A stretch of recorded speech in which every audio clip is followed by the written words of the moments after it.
আসসালামু আলাইকুম সুপ্রিয় দর্শক, আরেকটি নতুন রেসিপিতে আপনাদের সবাইকে স্বাগতম। আজকে আমি তৈরি করে দেখাবো গোলাপ জামুন। আপনারা যদি একবার এই রেসিপিটা শিখে নেন তাহলে আর কখনোই দোকান থেকে কিনে খাবেন না। এতটাই সহজ আর এতটাই মজা হয়। আমি এই গোলাপ জামুনটা তৈরি করেছি মাত্র 1.5 কাপ গুঁড়ো দুধ, সাথে দিয়েছি আমি হাফ কাপ ময়দা। তাতেই এখানে 1 কেজিরও বেশি কিন্তু আমার গোলাপ জামুন তৈরি হয়ে গেছে। আর দেখতে পাচ্ছেন রসে ভরপুর, কতটা সুন্দর আর কতটা ইয়াম্মি হয়েছে দেখেই বোঝা যাচ্ছে। তা চলুন আমি এই গোলাপ জামুনটা কীভাবে তৈরি করেছি সেটা আপনাদের মাঝে শেয়ার করি। প্রথমে আমি এখানে নিয়ে নিলাম 1.5 কাপ গুঁড়া দুধ। আপনার চাইলে এর থেকে কমিও কিংবা বাড়িয়ে নিতে পারেন।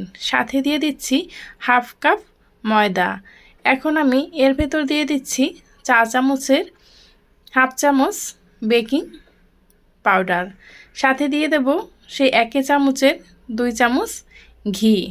এই সবগুলো উপকরণ এখন আমি একসাথে ভালোভাবে মিক্স করে নেব। অবশ্যই এই উপকরণগুলো খুব সুন্দরভাবে মিক্স করে নিতে হবে। দেখতেই পাচ্ছেন কতটা অল্প উপকরণে খুব সুন্দরভাবে ঘরেই তৈরি করে নিতে পারেন রসালো গোলাপ জামুন। আর এই গোলাপ জামুনটা আপনি যাকে তৈরি করে খাবেন সে কিন্তু আপনার একদম ফ্যান হয়ে যাবে আর রেসিপিটা জানতে চাইবে। এখন আমি সবগুলো উপকরণ একসাথে ভালোভাবে মিক্স করে নিয়েছি, দেখতে পাচ্ছেন। এখন আমি এখানে নিয়ে নিলাম তরল দুধ। আমি এখানে তরল দুধ দিয়ে এটাকে মেখে নিচ্ছি। আপনারা চাইলে পানি দিয়েও এই কাজটা করতে পারেন। এখন আমি এটাকে অল্প অল্প দুধ দিয়ে ভালোভাবে এটাকে একটা ডো তৈরি করে নেব, একদম পাতলা না, একদম ঘনও না। এখন আমি এটাকে একটি সাইডে রেখে দেব। এখন আমি তৈরি করে নেব শিরাটা। শিরাটা অবশ্যই আগে তৈরি করে নিতে হবে, তা না হলে কিন্তু গোলাপ জামুন তৈরি করে যদি অনেকক্ষণ রেখে দেন তাহলে কিন্তু সেই ক্ষেত্রে পারফেক্ট ভিজবে না। এখন আমি যেই কাপে 2 কাপ চিনি দিচ্ছি সেই কাপেরই কিন্তু আমি 2 কাপ পানি দিলাম আর 2টি এলাচ দিয়ে ভালোভাবে এটাকে নেড়েচেড়ে মিশিয়ে নিচ্ছি। এটাকে বেশি ঘন করার প্রয়োজন নেই, শুধু পানির পরিমাণটা মেপে দিলেই কিন্তু একদম পারফেক্ট হয়ে যাবে। আর এই শিরাটা বেশি ঘন করলে কিন্তু গোলাপ জামুনের ভিতর ঢুকবে না।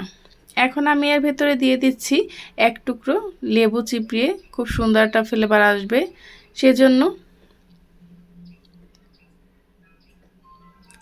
আর মিষ্টিগুলো কিন্তু দেওয়ার পরে গলে যাবে না এই লেবুটার কারণে।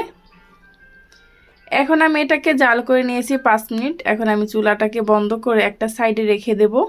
আর যেই গোলাপ জামুনের জন্য আমি ডোটা তৈরি করে রেখেছি তার থেকে এখন আমি অল্প একটু একটু করে নিয়ে আমি একটি মিষ্টির শেপ করে নেব।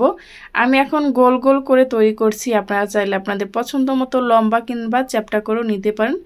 এই তো দেখতে পাচ্ছেন হাতের মধ্যে নিয়ে এভাবে করে তৈরি করে নিলাম। এভাবে করে আমি সবগুলো তৈরি করে নিয়েছি। অবশ্যই খেয়াল রাখতে হবে ডোটাকে খুব মসৃণভাবে মথে নিতে হবে। এখন আমি একটি কড়াইতে তেল দিয়ে দিলাম পর্যাপ্ত পরিমাণ, দেখতেই পাচ্ছেন। আর এই তেলটা যখন হালকা গরম হয়ে আসবে তখনই এই মিষ্টিগুলো এর ভিতরে দিয়ে দিতে হবে। গরম তেলে এটা দেওয়া যাবে না।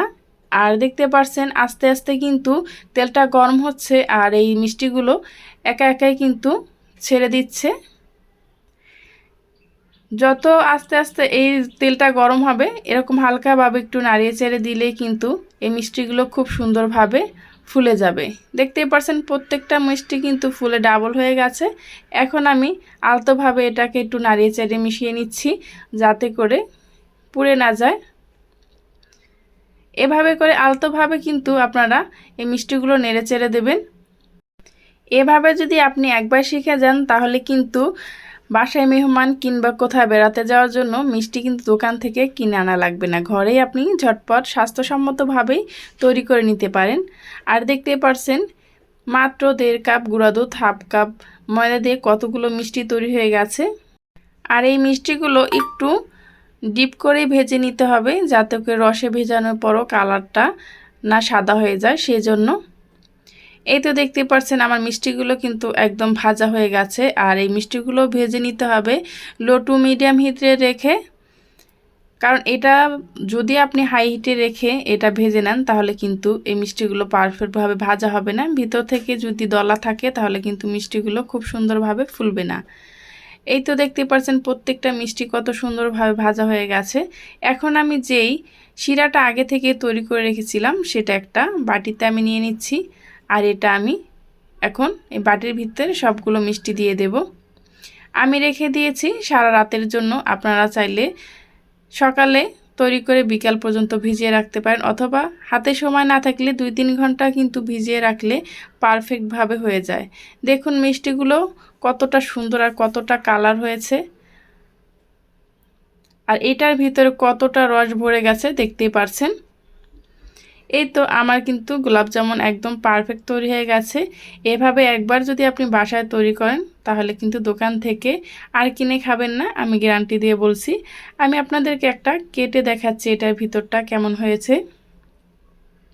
দেখুন কতটা সুন্দর, একদম রসে ভরপুর কিন্তু, আর কতটা সফট হয়েছে।